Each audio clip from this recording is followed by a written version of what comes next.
Welcome to a special series where we interview a host of notable people from the Genius 100 Summit in Los Cabos, Mexico, on the moment that changed everything.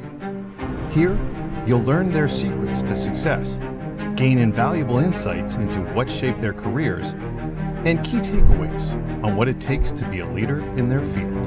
This is absolutely what we need. This is absolutely the future. We have to get on this. Talk to people who think so beautifully about big, complex challenges. G100 Los Cabos, Mexico, a special series on the moment that changed everything.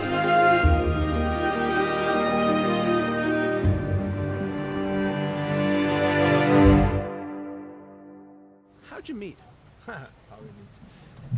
Here, let me pull this. You didn't have the occasion to be inside, but I said No, in a I'm very, sorry, I didn't no, hear. no, Yeah. in a very boring way, but interesting way. Eva was a roommate of a friend of mine in Jerusalem, and we were very young. She was 20, I was 21. I was 21 then before we got things. And anyway, and I had to. No, she was 20 and I was 21. Yes. And so, how do I pick her up? This beautiful girl. Okay, good question. And then she was doing a weaving because what connected us with art from the first moment: art, design, and architecture. And I asked her, stupid thing, a really stupid if I have to think about it, where did you buy the thread for your weaving, which you were making? That's the best question you came up with? Yes, I wasn't much more clever. So hold it. You know what Excuse me, how disappointed were you in So the opening line? I want to say one thing, I'm working with the prisoners and everybody says, are you crazy? This is the most difficult, it's the most challenging and like this. And I say, I like a good challenge. And I proved it there. So what we did is I said, where do you buy this threads? And she said, okay, fine, I'll buy there and there. I said, oh, go show me, I want to see it. She fell into it, and that was more or less the beginning. Since ever, we connected by threads. Oh, and okay, our that's whole very life nice. is connecting till today. And we are next month 48 years married. And How's it going? We think that we're going to try to make another 48 years, but it will be a little bit of a challenge. And I said we're a very boring couple because we never make up, because we don't know the art of making up, because we never fight. Oh, that's nice. Eva, what were you like as a child? Oh, I don't know. The funny thing is I have a girlfriend that I always usually try to call and say, how was it when I was a child? How was this and how was this? But I had a wonderful childhood. I came from truly loving parents, from a home who was loving, and the wider family was together, uncles and grandparents, and it was very inspirational homes that I came from all together with the larger family together. Were you quiet? Were you introverted, extroverted? No. Were you the life of the party? I was probably in the middle. What, Eddie? You don't know me, but I was probably a little bit. I'm a sandwich. I'm the girl in the middle, and I must say I was adored by everybody. And you were actually. You always tell that your grandfather was a very famous personality. Adored. So I had a wonderful childhood. I have only wonderful memories, and like Eddie said, I was saying before to somebody, or maybe even inside now, that I came from a loving family with loving siblings where we still have the relationship today, and to a loving husband with great children. We have created a wonderful family. So I have been very blessed. I wake up in the morning and count my blessings and go to bed in the evening and count my blessings. And Edouard, what were you like as a kid? I would say a little bit the same, a little bit similar. Although I was the youngest, I obviously was the favorite. That is no doubt. But we it's. I really consciously. It sounds really too rational, but I consciously. Eva was not my own first girlfriend, but I consciously said I want to be with somebody who gives positive vibes and who comes actually from a very positive background. It doesn't mean that somebody from a very troubled background cannot be wonderful, but it's so much easier if you meet somebody who comes from a background which was in one way very similar and still different. She was from Scandinavia, I was from Belgium, but it was, I never had any moment in my life that I had any discussion or trouble or anything else with my parents, and they never between themselves. And actually Eva is a mirror image, so we both are really coming from very similar backgrounds. And I was also, I think I was no super extrovert, but I definitely was no introvert. And in this way, actually, I think we have a very similar background. Eva, what was your first paid job? In my first paid job was actually, I was cleaning as a student. I was cleaning in hospitals. Really? Yeah. How old were you? How old was I? 17 years old. Really? Edouard, your first job? My first job was creating my own business. I always created my own businesses from day one. As Come a on, you didn't student, work for anybody before? No, As a until many student, years ago. As a when we student, were I married, started. selling As a art. student, I started going to galleries in Israel, and I found one gallery who was a wonderful person, who lent me artworks, and I took these artworks, and when I came back to Israel, from Israel to Belgium, I started selling them. Really? And How old were you? I was then 20. Cool. And that became, so it's only when I was actually, and that is an interesting thing for me, when I became, for the first time ever, when I really worked for somebody else, is when I was just under 40. We moved to Israel because we decided we don't want to be 60, which sounded terrible old, and then say we should have done something where we were 40. So we came with the whole family under 40 to Israel. And then I said, I don't know the place. I cannot start my own business here. So after 6 months waiting, I joined a company which was at tiny, which was SodaStream, and I started immediately setting up and run the international business, which became quite successful. So what was SodaStream like then when you started? SodaStream was actually historically, SodaStream was a UK company, started in 1904, which was for upstairs, downstairs. When you were upstairs, you bought some soda. There was a huge machine to make you soda.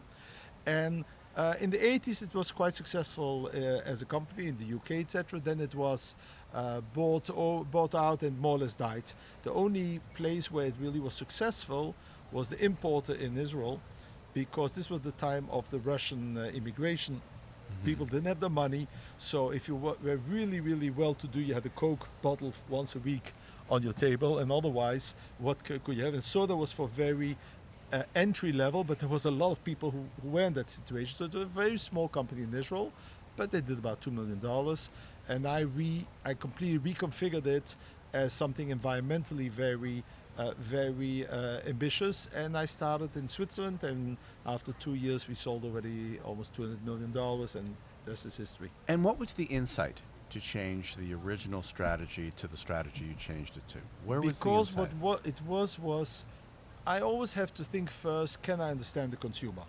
Now, I cannot understand the consumer necessarily from, a poor Russian immigrant or even a poor family. I don't exactly know how they react, but I know Europe very well.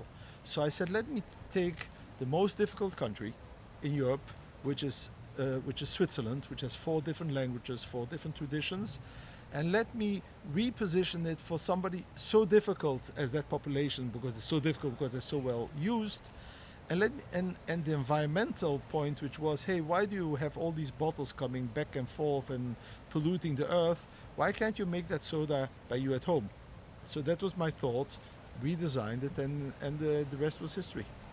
Tell me about your connection to Genius 100. Eva? No, you were the connector, Okay. and I came with because Eddie was saying, Eva, this is about impact, and you're really into the impact world today. So that's the way but it was Ed, you who had the connection. I started very simply. I work with several artists very closely, and one of them is Ron Arad. So Ron Arad, of course, is the one who not only designed the logo, but he showed me also. I was with him in the studio last month, where he showed me the book and how the whole thing about space. And it was that he said, okay, how can we really help the concept of Genius 100, which is a fantastic concept. How can we really move this forward? And I think that the book is a written text, but actually the world of today is much more visual than that. So he made that fantastic book, which was also, he's in the intersection between art, design, architecture, and a super innovative person. And I said, let's try to see if we cannot do something and help innovate it further, Genius 100, and that was my connection. And Eva, you mentioned impact before. Yeah, I'm this year a Harvard Fellow on Impact. This is my team is Impact. How can we change the world to a better place? And what are you doing? I am today, after many years in business, I decided to want to give back to my community, to the world wherever. And I started an organization in Israel for helping prisoners, people who get out of prison or with a criminal record, to integrate into society. And unfortunately, how it is that 77% of the population don't get any help in Israel. People who sit the full time in prison come out of prison, and actually the system makes that they have difficult to stay out of prison because they don't get any assistance. They return to prison because they will need to steal just to get food. And I was looking, I must say, because many people ask me, why do you start with prisoners? Why don't you do something for disadvantaged children or things? And I looked at it totally like a business, and I looked where I had a niche. And there is a niche because nobody does it. Nobody goes to it, and it's really the most vulnerable people. And I have got so much gratitude, and it satisfies me every day to work with this group of people because they're truly grateful. And today I've been working with them for 3-4 years, and I truly believe when 80% or 90% of people go out of prison and they say they want to change, that they really want to change, but the society don't let them change. So if we can help them, and I'm very proud to say that the people who have gone the whole way by us would say that we help them solve their debt issues, we help them reintegrate into national health system, all kind of things, all the blockage on the way we help them with, and we assist them how to get a job. They will get the job themselves. We give them the tools to get a job, but they will get the job themselves. So this is a personal victory where they create self-confidence. And later on, when they have job stability, we help them to get an education. We will discuss with them, we coach them. Everybody have their private coach. And we will coach them what you should do, so they will come out with a university degree or vocational training. And all those people who have done the whole way until today, none have returned to prison. Oh, wow. So that's for me the proof of what I'm doing. I have a question for you both, which is the name of the show is The Moment That Changed Everything. Eva, what was your moment? That changed my life, or the Yeah, moment of it? changed You your know, life. I think that you have all those defining moments in your life. I cannot come and tell you that you have one moment in your life that just changed my life. But I have those moments. One one is when I was a child, and my mother is from Denmark since 1642. My father is a Holocaust survivor, and my father came to Israel, and he came back from Israel and said, now I can die. He didn't mean he could die because he was a very positive and happy person, even he had been through 7 camps, etc. But this that he saw a Jewish policeman, a Jewish soldier, this was him an answer for why he lost most money of his family, and sort of gave him some comfort, and this definitely put me in direction of moving to Israel. I see. So that was, you have Right. that's what I'm saying, it's small defining, when I think about my life, it's put together of small defining moments, you know, who just make what I am. I come from 2 strong women, my grandmother and my mother, so they were female role models. I met this fabulous guy who I have worked together with, and whatever crazy idea I came up with, he supports me. And so that is all what make me me. Right. Edward, what would be your moment? Interesting. I was thinking about it, and exactly the same as Eva. There's so many moments, and of course, I would say, needless to say, when we met, and every day, our moment is better. That is actually what I would say is the moment. Meaning, I find it surprising that every moment, every day, we love each other more, we care for each other more, and we appreciate each other more. So it's a continuous growth in life, which gives us and I said me specifically, the foundation of being able to do so much, because I don't need to worry about the most personal side in my life, which is day to day. This and our whole family, who is really the basis, and friendship. So once you that underlying ground is completely solid, you can do everything. So you might say that the thread was the one that's continued throughout your life. Absolutely.